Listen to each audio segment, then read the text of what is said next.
Good day mga Kels! Sa mga taga-Davao dyan na gusto ng mas mura at mas mabilis na pagproseso ng kailang mga rehistro ng kanilang mga motorsiklo, eto ang tip ko sa inyo.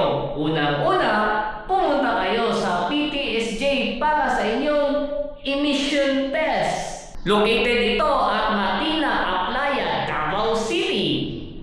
Pagkatapos yan mga Kels, punta na kayo sa J.A. Garcia Insurance Marketing para